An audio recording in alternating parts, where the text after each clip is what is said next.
Welcome to the Runners World podcast with me, Rick Pearson. And me, Ben Hobson. And our guest this week is Richard Askwith. Hello. Welcome. Very nice to be here. Welcome to the podcast. Yeah. So you've got a new book out, Richard, The Race Against Time. Yep, that's right. So what motivated you to write this book?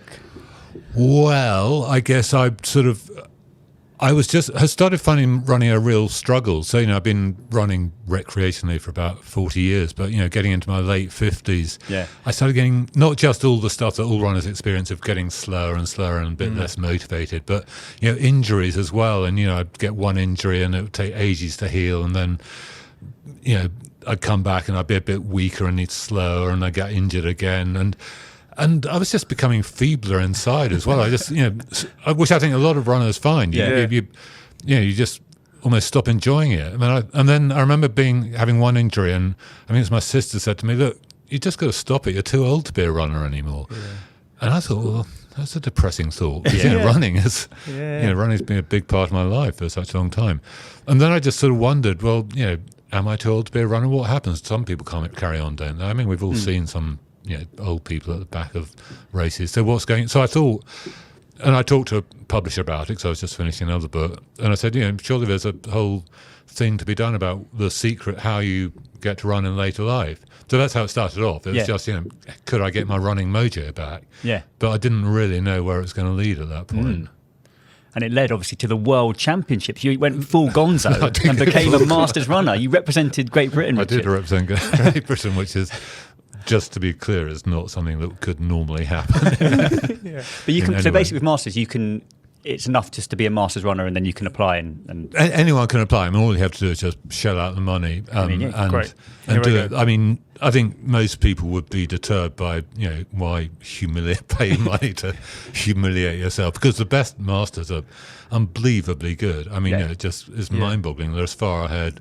The Olympians are as far ahead of the average recreational runner at a younger age. Yeah.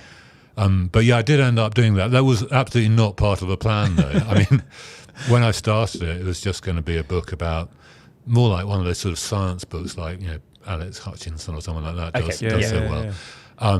And I thought I'd maybe travel around the world and meet lots of famous older runners and things like that. And then, well, suddenly a pandemic started, so that sort of rather slowed it down. Yeah. But at the beginning, I was so fed up with running and being injured, etc. That I could barely imagine taking part in my local 10K race, let alone competing somewhere big. But because there was this sort of unplanned stretching out of the time because of coronavirus, I was able to sort of grow a bit and actually change in real time. And one thing that happened, I suppose, was as I got to understand more about the science and coaching of aging, I did, things did get better for me, and I began to, I didn't get injured for quite a long time, and I began to get a bit faster and focus on the things I hadn't been focusing on. So that all helped. And then the other thing that totally took me by surprise was, every now and then I would go to a Masters event, there's before the pandemic, after the pandemic, every now and then there was a sort of break and something would happen and you go and see it happen. What I hadn't anticipated was every time I went to one of those, I just really envied them. I mean, you look at these people, half of them were decades older than me, and I knew I could run faster than that just because they were so old. But you look at them, they're all having such a great time. They're all, you constantly, when you get to my age, you're constantly surrounded by people your age moaning about their illnesses and how unfit they feel and how difficult everything is. And here are all these people who are old and having a great time. And I just thought, I want some of that. And it's a bit like, when you're a kid and you see the Olympics and you think, oh, I want some of that. Yeah. And in fact, it's never going to happen realistically. But nonetheless, it's sort of a valid dream to have. Totally. What was that World Champs experience like when you sort of, completely alien? Like just uncharted territory? It was so scary. I mean, the idea of it really freaked me out beforehand. The idea of representing Great Britain, of having to go to this place and you sort of go and register for the competition. I didn't even know what I was supposed to be doing. They give you these your numbers, and they gave me 3 numbers, and I thought, what am I meant to? Why have I got 3 numbers? What do I do with it? So you sort of looking out the corner of my eye to see what everyone else was doing. And I thought, okay, you put one on your kit bag, and which one goes on the front of you, and which goes on the back, and all the way up to the moment the gun went for the race. Really, I was terrified I was going to be disqualified for putting my foot in it, or not going into the right cool room, or all these things that proper athletes know about, and I just knew nothing about. Oh, I love that you did it. You mentioned there that you didn't get injured. Maybe you were talking to the right people. What are some of the things that you discovered in terms of what aging runners should be doing just to keep running quickly? Okay, well, I guess what I found was that I used to run sort of really obsessively keenly, and was cared about times and performance and what I could accomplish. By the time I got into my sort of 40s, early 50s, it was much more about, I thought, well, my times aren't improving, why not just enjoy yourself? Yeah. So it was much more about just going out there, being active every day, enjoying nature, etc., etc. What I discovered is that, firstly, one reason why older runners are slow is because they don't practice running fast. So, if you run slowly every day, then of course you're going to be slow. And, I hadn't actually trained hard in the sense of, one of those sessions that leave you, throwing up in the corner or, gasping for breath. For years and years and years, I just go out and run for fun. So just doing that helps a bit. The one top scientist I spoke to said to me that if you're going to just simplify it, the 2 things you've got to worry about are strength and balance. Okay. Because from about 40 onwards, your muscles waste away. Doesn't matter what you do. You could be doing all the exercise you're doing. By the time you're 70, 75, you've lost about 40% of your muscle mass. Right. And that has huge implications for what your body can do. And it's not just your muscle mass, but your muscle power and your muscle quality, what the muscle quality, as it were. And so that means you can do less, and the less you do, then the more your sort of tendons weaken and your nerves weaken, etc. The other thing is your balance. If you get a sort of runner in his 20s to stand on one foot with his eyes closed, they can do about, on average, about 20-something seconds. The average 60-year-old runner would be doing about 5, 6, 7 seconds. Right. It just all goes. And they don't totally understand why, and there's only a limited amount you can do about it. But if you do recognise that as a problem, and you do start thinking, well, I am going to try balancing on one leg every day, or do your shoes up, standing up. So you lift your foot to you rather than bend down to your foot. I'm not very good at that. No, that sounds hard. That sounds difficult. We had Sam Murphy, who writes the column in the magazine. She did a feature on sort of training as you get older, and bone density was one of these things as well that came into it, and how the benefits of quite sort of aggressive strength training, lifting heavy things, is quite important as you age, in terms of like making sure the bones remain strong. Yes, well, firstly, weight training. Weight training I find so boring. I really have to push myself to do any at all. But, if that really helps, and I say do that twice a week, but also sprinting and sprinting on a track. So the people who really seem to age slowest are the ones who sprint, because they're really their legs are somehow picking up signals that when you're just endurance running, they're not getting. And so that gives them better quality of muscle, better mitochondria, but also better bones, and you actually can sort of regain bone density. There you go. So that's the physical side of it, but the piece you write in Runner's World, I sense with you, it's actually a mental shift that takes place when you go and investigate masters running, and you find that maybe it's about not looking at the runner that you were, but you start looking ahead at the runner that you could still be. How important is that when it comes to masters running? For me, it was the most important thing by far, because you as a runner, and also in life generally, actually, you do tend to reach a stage where you're just thinking, well, I used to be able to do that. My former self could do this, and once I ran a marathon in X, but I can't do it anymore. So, and you're just living in the past and looking back. All these sort of masters athletes I met who were you seem to be so inspiring and having a good time.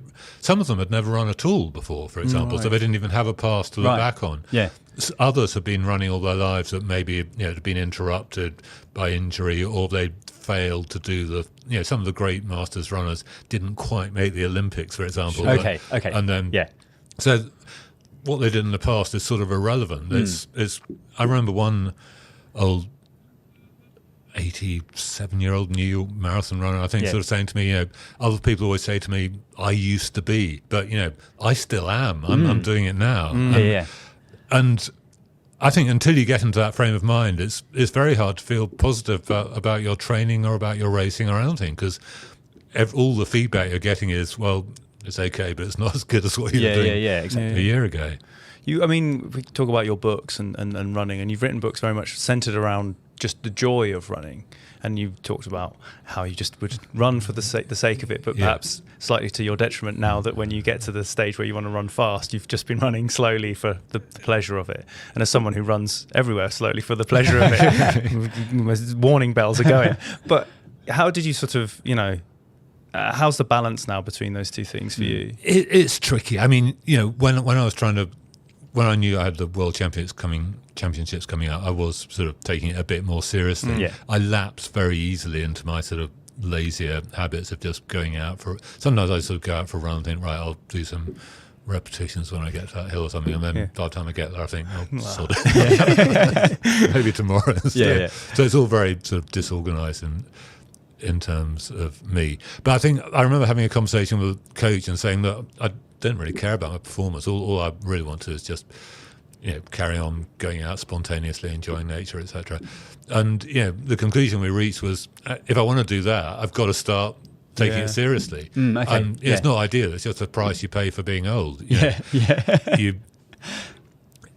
There's various prices you pay for being old. You are going to get more aches and pains. You are going to be slower and creak a bit more, and you are going to have to do those boring bits. Do your weight sessions, do your sort of bit of hopping after each run. I sometimes do just to get the impacts. I'm too lazy to sprint. Well, I know in the book you also meet some inspiring Masters athletes. Are there one or two that you could tell us about that really sort of jumped out at you as like people that really inspired you to think, actually, I can still do this, or this is incredible? Yeah, God, where do you start? I mean, to be honest, it's just such a great. I was talking to someone about Feet in the Clouds, my fell running book, the other day, and I realised that actually writing about Masters athletics to me has felt very much the same. So with Feet in the Clouds, the joy of that, and most of the interest in the book probably came from the fact that I just found this amazing community of fell runners who are just such great people and crazy attitudes, but also sort of warm and welcoming and just very positive.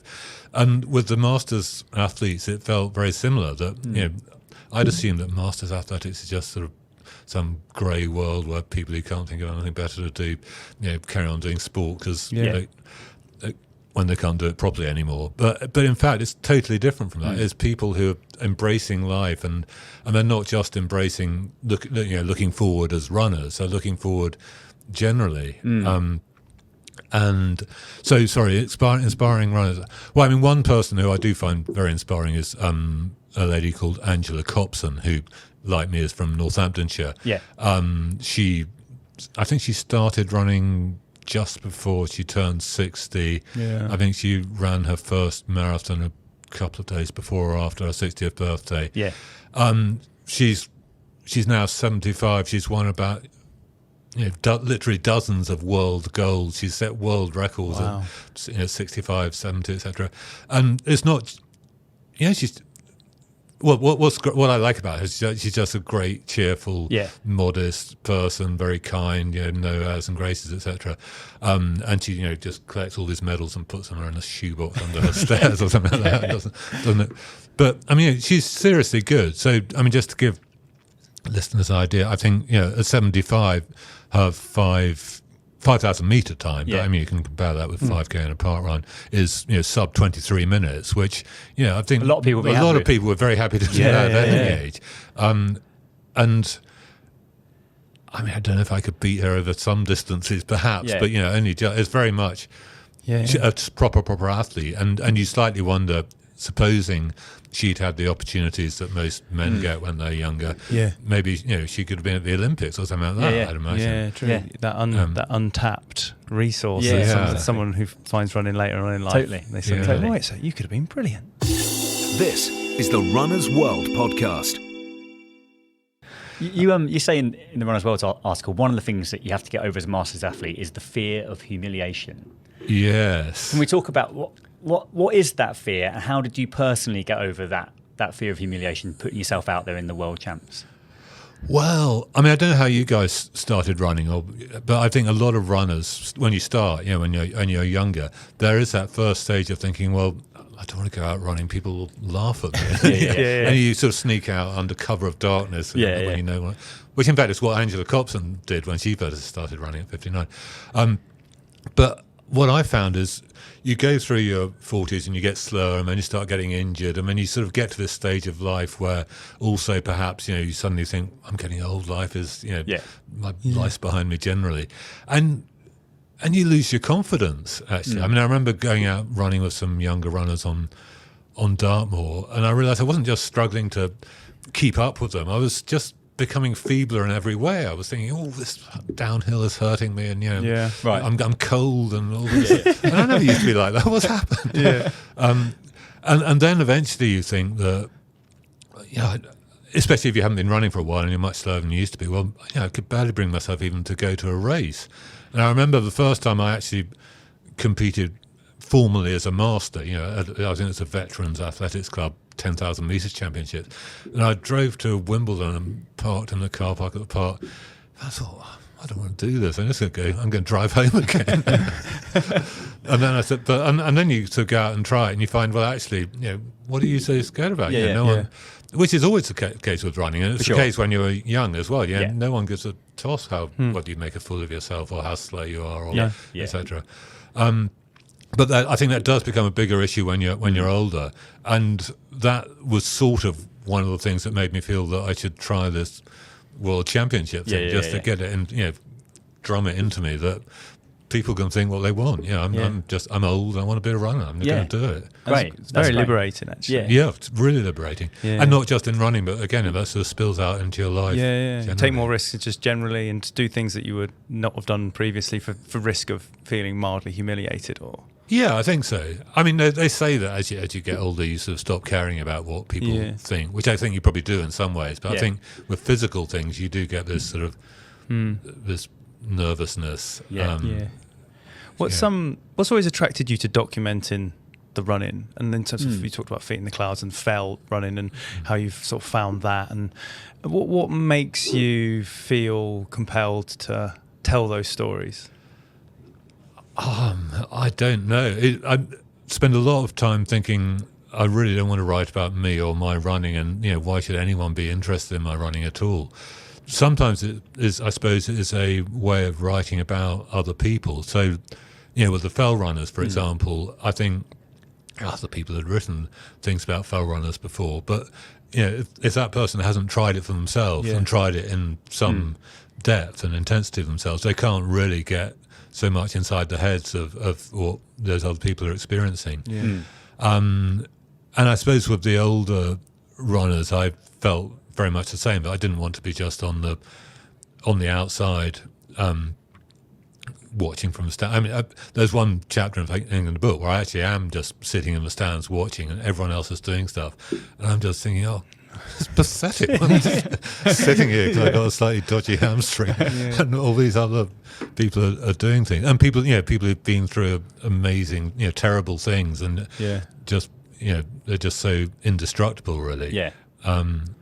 So I don't know if that probably doesn't answer your question entirely. Well, I mean, it's just more that it's just, a lot of people will go through their running careers, as we would call them perhaps, or journeys or whatever, and they might sit with their friends and discuss it, or have like a sort of, that's their cathartic release perhaps on all sorts of things. But I think that it's really interesting when people can write about running as you do, and sort of get to the inside of a either a particular running scene or an attitude or a progression in life. And I'm just it's just that sort of like sense of how you approach it. Do you sort of, as you say, is it always the people or is it the experience? Or I suppose sometimes it's the experience. So when I'm Running Free, for example, which was my sort of middle-aged book about running in nature, that was very much more about me, I guess. And that sort of I think that started with just a conversation. I was sort of working part-time in a newspaper office in London and talking to younger colleagues and about the way they exercised and how, and they could, when I described even now, if I tell people what I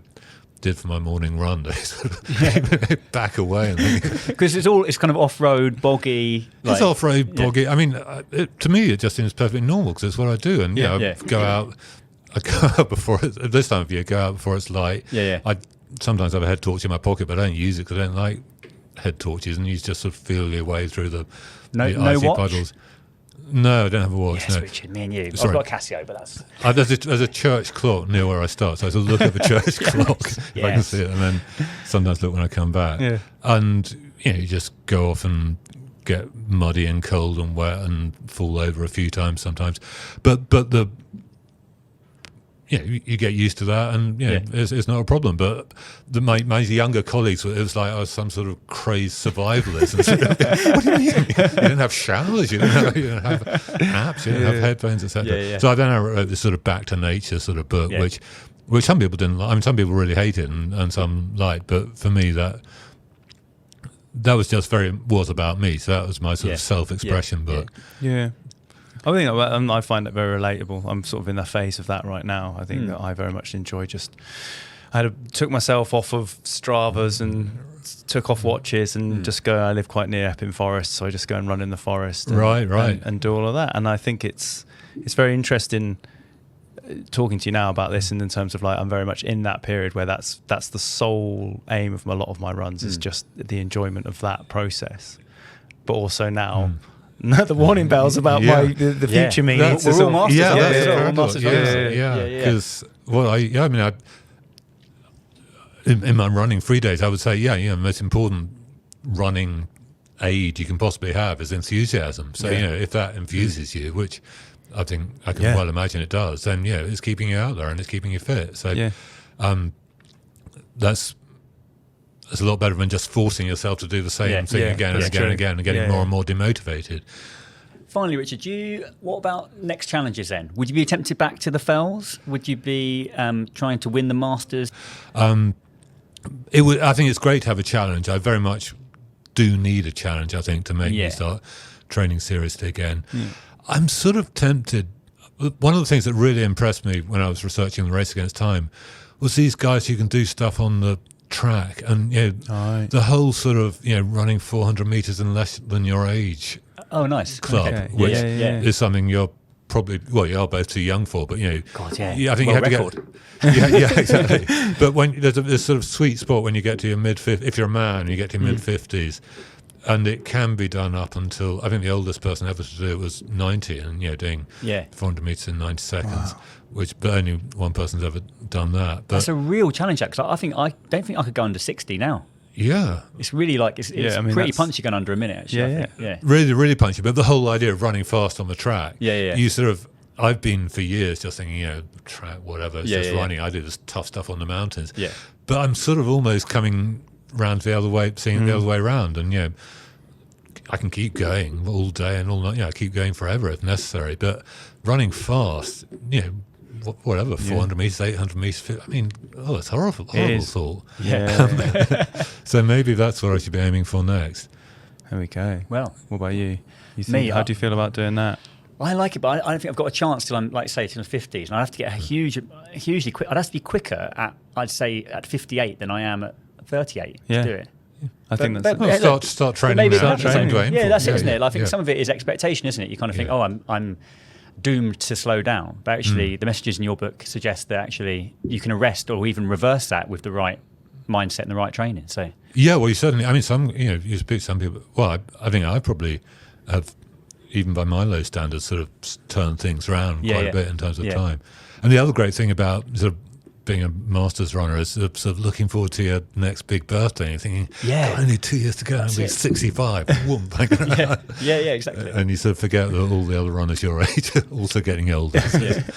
Richard, thanks so much for coming on the Runners World podcast and talking about the race against time and your running generally. Absolutely great to talk to you. Fantastic book, as are all your books. So we're really honoured to have you on. Thank you. Thank you very much. It's been a real honour to be on there. So that brings us to the end of this week's Runners World podcast. Thanks very much to our guest, Richard Askwith, and to you, of course, for watching. Great. Thanks so much. Cool. Yeah, brilliant. Yeah, really appreciate it.